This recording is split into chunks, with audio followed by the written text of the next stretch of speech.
A year ago, a millionaire lives in the shadow of loss, searching for his missing wife without ever losing hope. Everything seemed hopeless until the day two twin girls from a simple neighborhood pointed at the poster and said, "She's our mom." At that moment, everything changed for everyone.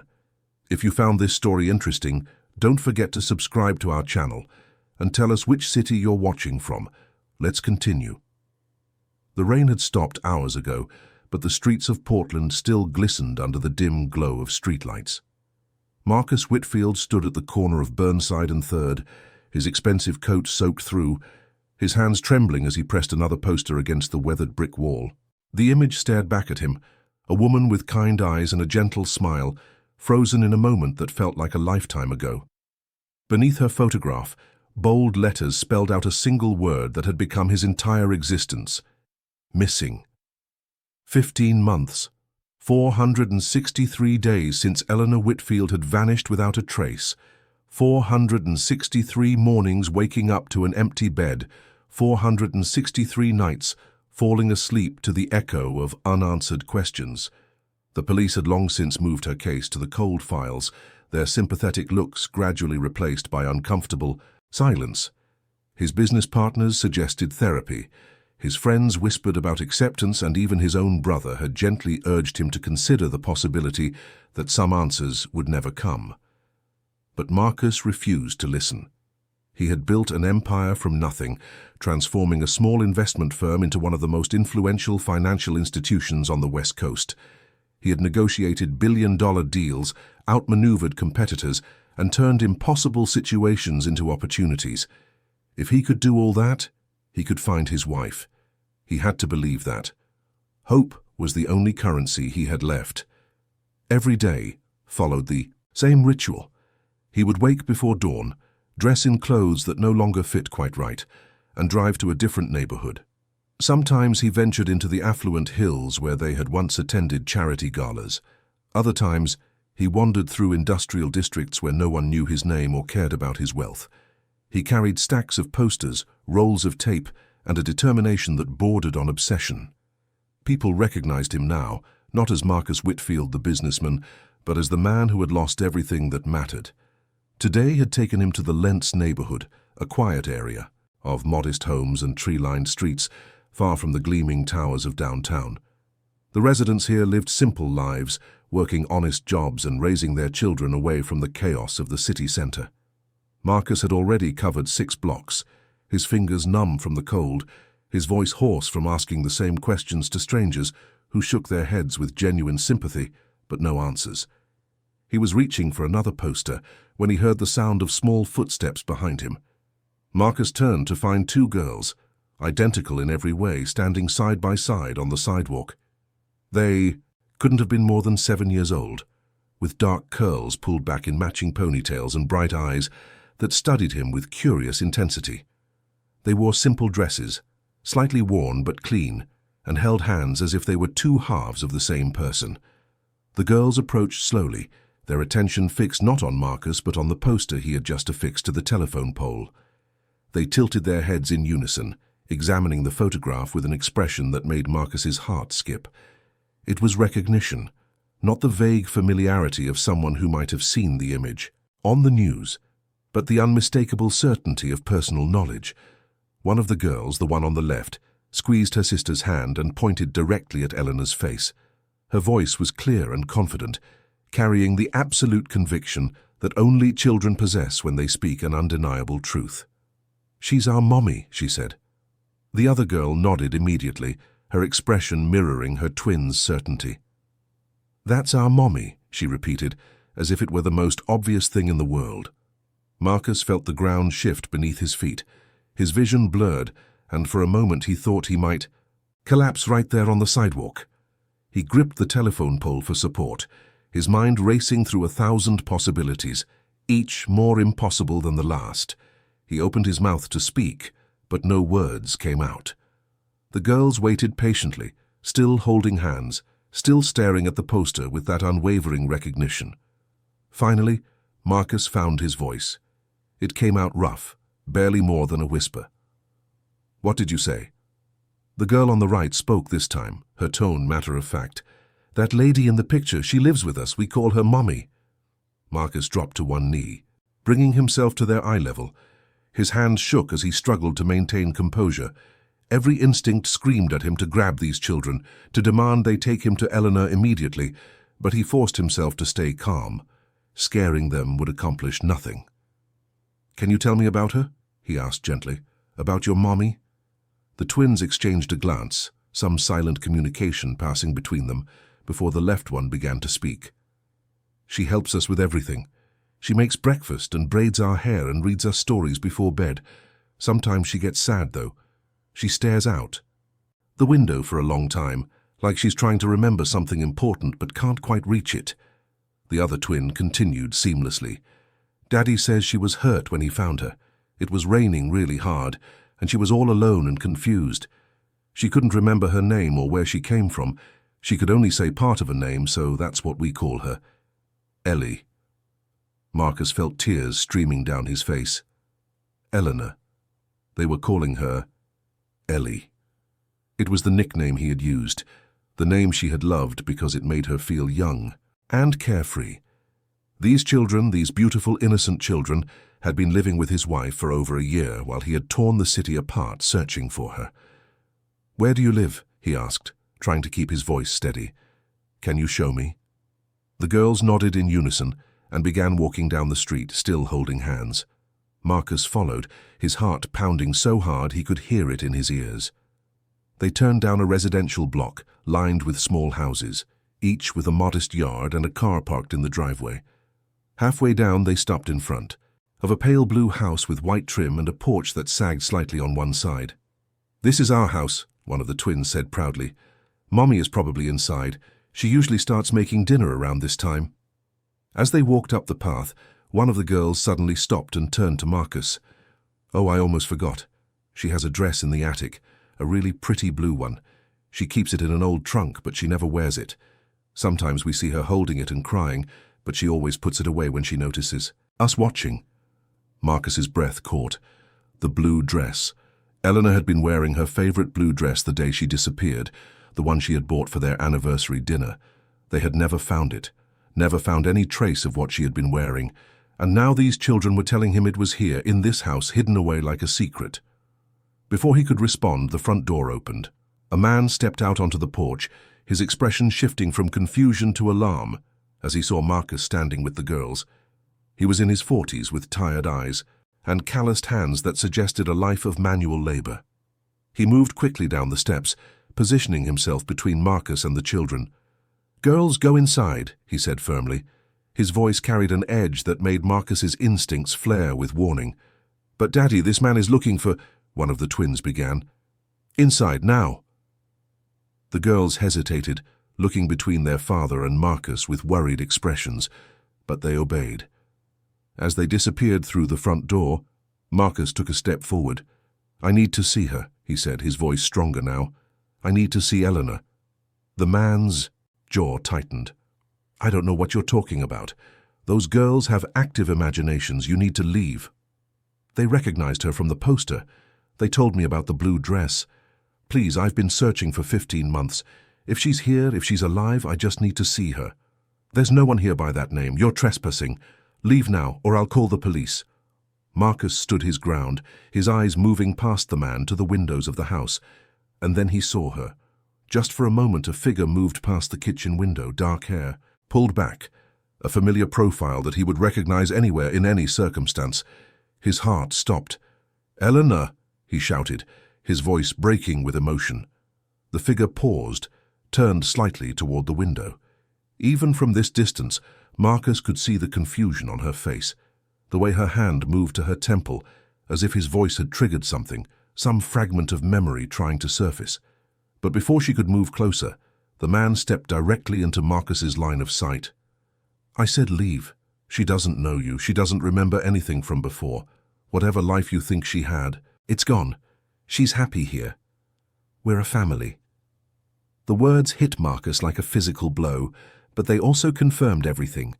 This man had found Eleanor, injured and confused, and instead of helping her find her way home, he had kept her. He had built a life around her amnesia, created a family with a woman who didn't even know her own name. Marcus pulled out his phone, his hands shaking with a mixture of rage and desperation. "I'm calling the police. She's my wife. She's been missing for over a year. Whatever you think is happening here, it's not legal and it's not right." The man's expression hardened. "You do that, and I'll tell them you're harassing my family. You have no proof of anything. It's your word against mine, and she won't back you up because she doesn't remember you." For a long moment, the two men stared at each other, the tension thick enough to cut. Marcus knew the man was right. Without Eleanor's cooperation, without her memory, proving anything would be nearly impossible. But he also knew he couldn't walk away. Not now. Not when he was this close. "I'll be back," Marcus said quietly. "With lawyers, with the police, with whatever it takes. That's my wife, and I'm bringing her home." He turned and walked back down the path, his mind already racing through options. As he reached the sidewalk, he glanced back one more time. The man had gone inside, but the curtain in the upstairs window moved slightly. Two small faces peered out, watching him leave. The twins. They pressed their hands against the glass, and even from this distance, Marcus could see the worry in their eyes. He pulled out his phone and took a photograph of the house, noting the address. Then he began making calls, first to his lawyer, then to a private investigator he had worked with before, and finally to a detective who had been sympathetic to his case. He spoke quickly, urgently, explaining what he had found. Some listened with skepticism, others with cautious interest, but all of them agreed to help. As Marcus drove back toward downtown, his mind kept returning to that brief glimpse through the window. Eleanor was alive, confused, possibly scared, living a life that wasn't hers with people who had no right to keep her, but alive. After 15 months of fearing, the worst, of imagining scenarios too terrible to speak aloud, he finally had hope grounded in reality. The city lights blurred past as he navigated the familiar streets, but everything felt different now. The weight that had pressed down on him for so long had shifted, transformed from crushing despair into fierce determination. He would get her back, he would help her remember, and he would make sure that whoever was responsible for keeping her from him would face consequences. But first he needed a plan. Bursting in with accusations would only make things worse. He needed evidence, legal standing, and most importantly, he needed to find a way to reach Eleanor, to trigger her memory without putting her in danger. The blue dress was a start. If she had kept it all this time, some part of her must remember, even if that memory was buried deep. His phone rang, the private investigator calling back with preliminary information. The house was registered to a man named Robert Chen, a contractor who had lived in the neighborhood for 8 years. No criminal record, no red flags, just an ordinary man living an ordinary life, except that ordinary life included a woman who didn't belong to him. Marcus pulled into the parking garage beneath his office building, the sleek glass tower that bore his name in elegant letters. He had built this empire, created something from nothing through sheer will and determination. Now he would use every resource at his disposal, every connection, every ounce of influence to bring Eleanor home. As he rode the elevator to his penthouse office, Marcus caught his reflection in the polished doors. He looked like a different person than the man who had left this morning. The haunted desperation in his eyes had been replaced by something sharper, more focused. He had a purpose again, a clear goal that didn't involve wandering streets and asking questions of strangers who couldn't help. The elevator doors opened, and Marcus stepped into his office, already pulling up contacts on his phone.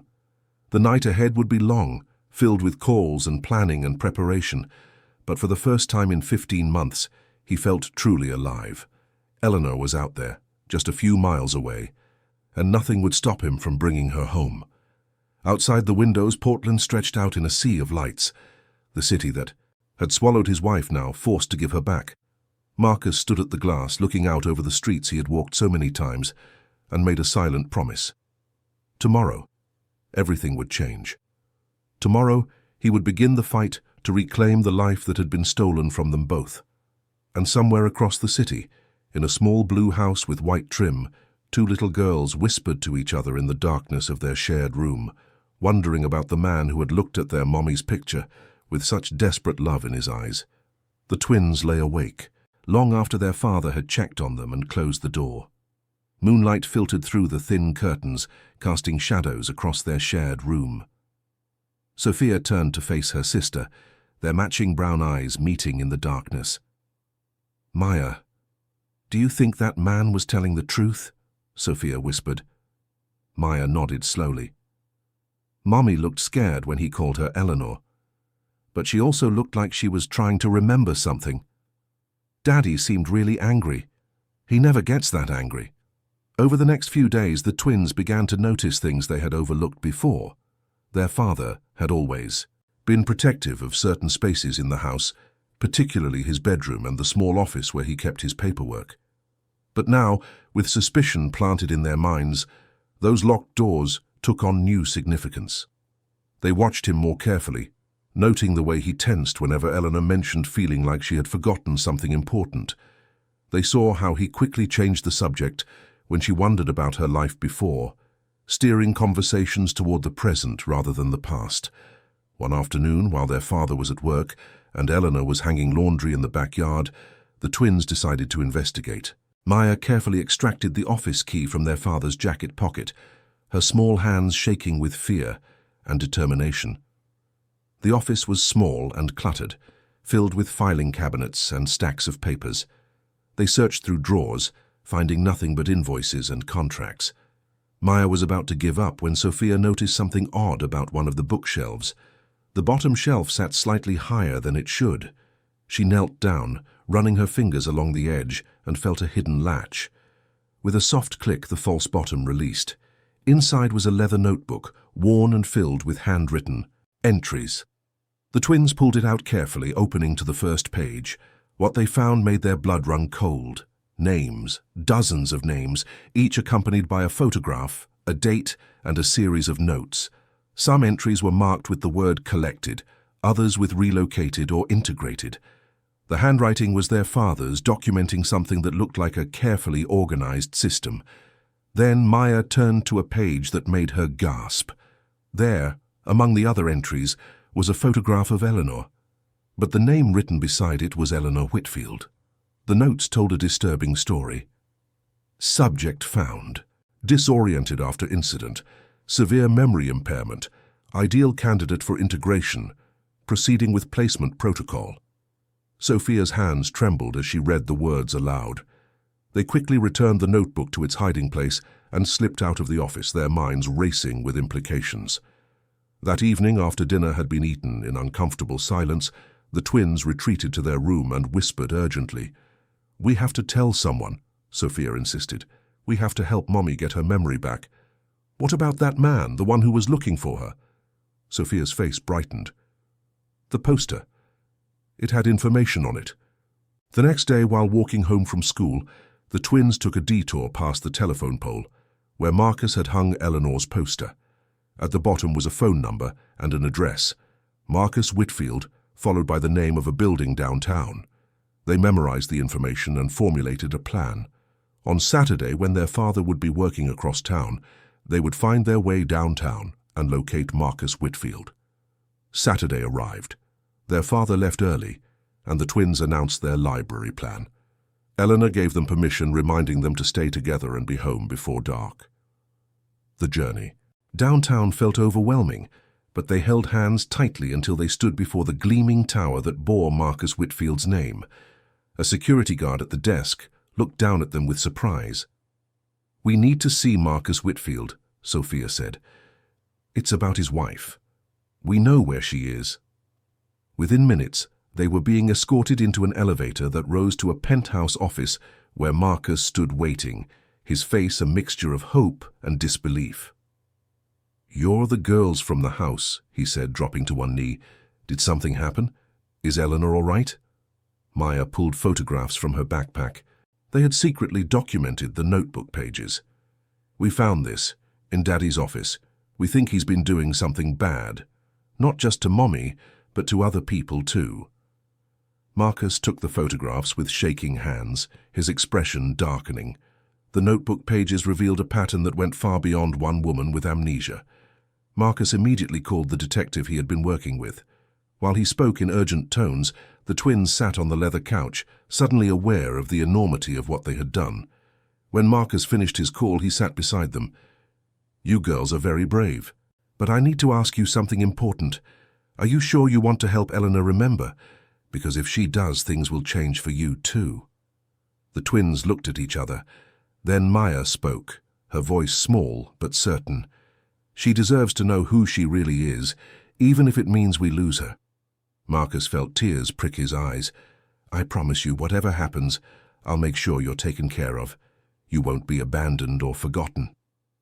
That evening, as the sun set over Portland, Marcus returned to the small blue house.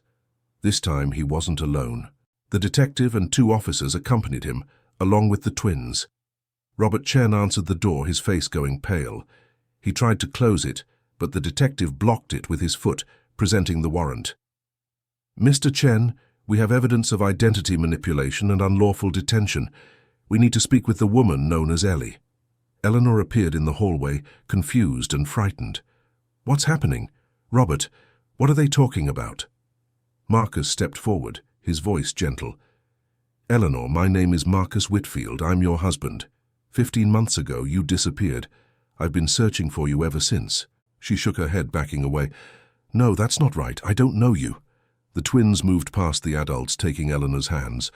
"Mommy, we need to show you something. Please come with us." Eleanor allowed herself to be led upstairs to the attic. The twins pulled out the old trunk where Eleanor kept the blue dress. Sophia opened it and carefully lifted out the fabric, a deep sapphire blue that caught the light. "This dress," Maya said softly, "it's from your real life, from before. Marcus has been looking for you. And we found proof that our daddy kept you here on purpose." Eleanor's hands trembled as she reached for the dress. The moment her fingers touched the fabric, something shifted. Her eyes went distant as fragments of memory surfaced. A garden party, laughter and music, Marcus spinning her around, the scent of lavender, a car approaching too fast, pain, darkness. "Oh God," she whispered, tears streaming down her face. "I remember. The garden, the accident. You." She looked at Marcus.